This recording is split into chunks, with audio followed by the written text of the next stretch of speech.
Good morning and thanks for joining us. I'm Tyrell Philly. And I'm Betsy Harmson. The defendant could face up to 40 years in prison, but that's not to be decided until his mental health is assessed. Rock climbing, volleyball, basketball, what else could you want with the end of school celebration? But for one student, she celebrated a different way. This may be the last day for day camp, but for one family, this concludes their 8th year and is a great way to bring together their whole family.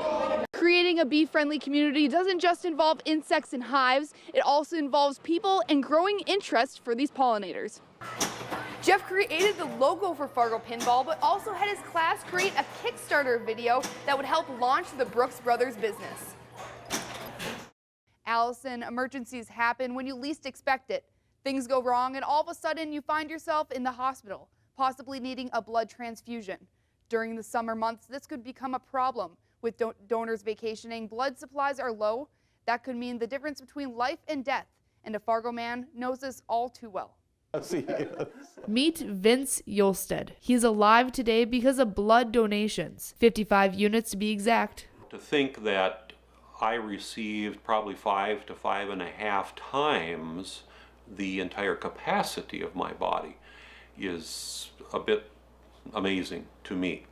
The accident that almost took his life, but instead took his eyesight, was caused by a drunk driver while driving along the interstate in Bismarck. Today, it's about somewhere between 10 and 10:15 p.m. The date was June 2nd, 2009, exactly 7 years ago to the day. You know, it's not a real emotional day for me. Yeah, I think it's more significant to others around me, you know, family and friends, and probably what it is to me. I pause and recall the day a little bit. Vince's story is one example of why it's so important to donate, but according to United Blood Services, his story happens all the time, so it's important to donate all year long.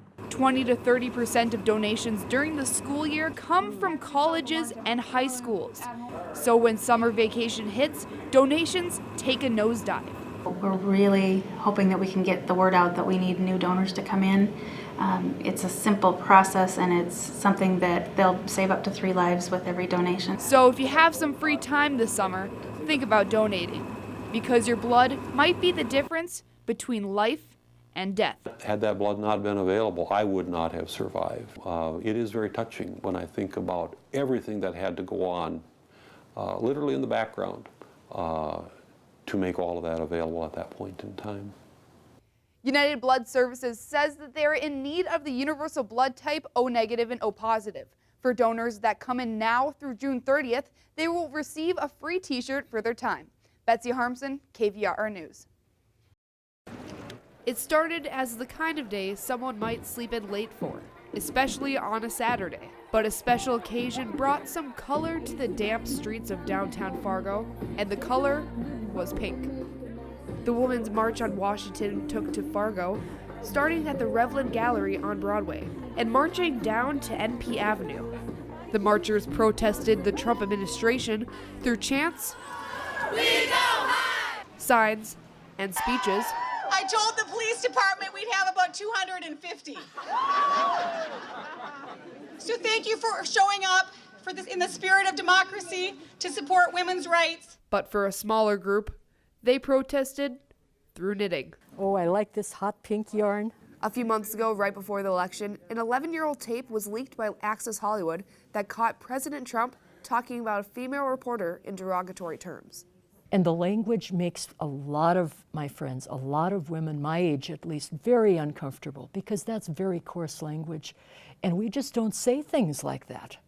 So now, Nancy and women like her across the country are making cute hats with a shocking name. The whole Pussy Hat movement, it's trying to seize a symbol that, or seize a word that has been used in such a negative, condescending way against women. A small task, the hats only take a few hours to make.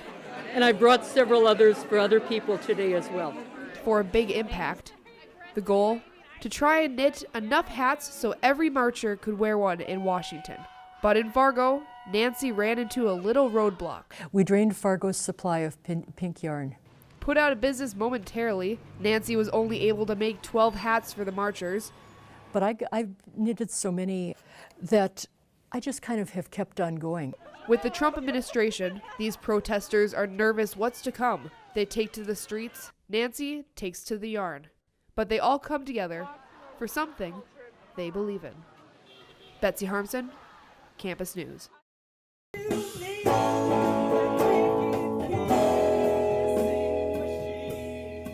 For the last year, Michael Beatrice has been recording with Undeclared, working on songs for his album. Probably the song that means the most to me would be Dearest Dear. Tell me something I do not already know. All the songs have really, I think, been influenced by that in some way. Michael is about 90% done. For him, putting together a CD with his own music means Everything. I mean, this is literally why I came to school here. They've opened up kind of my eyes and ears to a bigger vision for the album, and something that I wouldn't have been able to do by myself. Undeclared is largely student-run, student-budgeted, and their schedule revolves around what they want to do with their time. Last summer, Undeclared president Donovan Young came up with the idea to revamp the label. Pretty much started from the ground up. Me and Donovan were the only ones coming to meetings last year.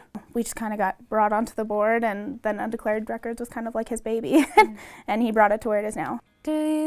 Undeclared helps artists get their music recorded, taking lyrics from paper and imagination to concrete form, and also gives students behind-the-scene practice, putting together a cohesive album. It's the kind of industry where there are not many clearly defined roles, and the more you can do and the more people you can communicate with, the better. Michael is pushing to get his CD done before the end of the semester. Thanks to Undeclared, he will be able to leave with a platform to let his music be heard. Tell me something I do not. Artists just like Michael will have the same opportunity thanks to Undeclared. There's so much more potential here and so much more opportunity. It just needed to be organized, and it needed to have a face in the student body too. And that's what we tried to do this year.